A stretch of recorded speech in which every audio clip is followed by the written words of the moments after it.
একটা ক্রিমিনালকে নিয়ে আসলে আপনারা জেগে ওঠেন, কথা বলেন, তখন এই তন্ময়দের জন্ম হয় না। 16 জুন সামাজিক যোগাযোগ মাধ্যমে তন্ময় নামে কোনো এক ব্যক্তিকে নিয়ে কথা বলছিলেন দেশের আলোচিত সমালোচিত অভিনেত্রী সাদিয়া জাহান প্রভা। সাইবার বুলিংকারীদের মানসিকতা, অনলাইন হয়রানির ভয়াবহতা এবং সমাজে প্রচলিত ভিকটিম ব্লেমিং বা ভুক্তভোগীকে দায়ী করার প্রবণতার কঠোর সমালোচনা করেন তিনি। তো আমার বুলির তো আসলে ইটস বিন অলমোস্ট 16 ইয়ার্স আমাকে বুলি করা হয়। আই এম শিওর এই তন্ময় যখন বাংলাদেশে ঢুকবে, তন্ময়ের কিচ্ছু যাবে আসবে না। তন্ময়ের বিয়ে হবে, তন্ময়ের বউ থাকলে তন্ময়ের বউ ওর জন্য ফাইট করবে। হ্যাঁ, তন্ময়ের মা বলবে আমার বাচ্চা এরকম না, দিস অ্যান্ড দ্যাট।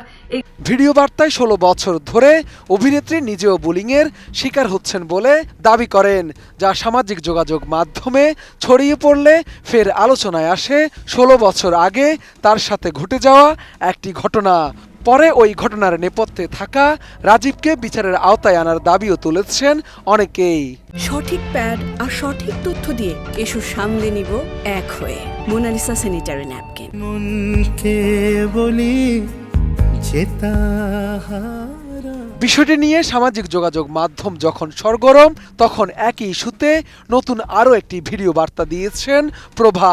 17 জুন ফেসবুকে শেয়ার করা ওই ভিডিও বার্তায় তিনি দাবি করেন, কিছু সংবাদ মাধ্যম কোনো কিছু না বুঝেই তাকে নিয়ে খবর উপস্থাপন করেছে। তিনি নিজেকে নিয়ে কোনো কিছু বলেননি। খোদা আমাকে ধৈর্য দাও। মূলত তৌফিক আহমেদ তমাল নামে একজন মাউন্টেনারের বিরুদ্ধে তার বক্তব্য ছিল। তমাল একজন মাউন্টেইনার, এই লোকটা হইতেছে এরকম ট্যুরও হচ্ছে অ্যারেঞ্জ করতো। তো এই লোকের নাম হচ্ছে তৌফিক আহমেদ তমাল, যাকে নিয়ে আমার মূল কথাটা ছিল। তমালকে নিয়ে কেন কথা বলেছেন ব্যাখ্যা করতে গিয়ে প্রভা বলেন, খোদা আমাকে ধৈর্য দাও। জার্নালিস্ট আর কিছু লোক, তাদের আসলে প্রথমে খুব ভালো লিসেনার হওয়া উচিত। শুধু তাই নয়, কিছুটা তিরস্কারের ছলেই সাংবাদিকদের পড়াশোনা নিয়েও প্রশ্ন তুলেন এই অভিনেত্রী। মানে এনারা আসলে listen, be a very good listener first. কোথায় পড়াশোনা করছেন? আপনাদের স্কুল কলেজের নাম বলেন তো একটু। আদৌ পড়াশোনা করছিলেন? আগের ভিডিও বার্তায় তন্ময় এবং পরে তমাল, অভিনেত্রীর ভুল নাকি গণমাধ্যম কর্মীরা 16 বছরের কথায় দুয়ে দুয়ে 4 মিলিয়েছেন, তা নিয়েও উঠেছে প্রশ্ন। তবে তমালেরই কথা বলেছেন দাবি করে প্রভা বলেন, সাংবাদিক শুনে রাখেন, আপনাদের বলছি হ্যাঁ, জার্নালিস্টরা, আমি আসলে তৌফিক আহমেদ তমালকে নিয়ে বলছি।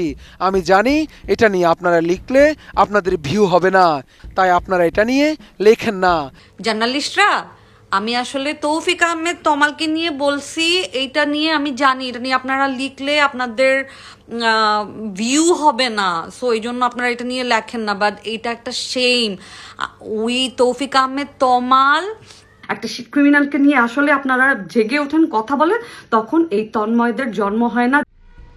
এর আগে দুঃখী এবং নিজেদের নিয়ে সন্তুষ্ট নয় এমন মানুষরা অন্যকে অ্যাগ্রেসিভলি জাজ এবং বুলিং করে জানিয়ে ভিডিওতে প্রভা বলেন, তাকে সামাজিক মাধ্যমে যে বুলিং করা হয় তা প্রায় 16 বছর ধরে।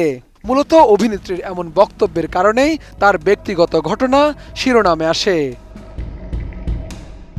শাহাদাত রিফাত, এটিএন নিউজ, ঢাকা।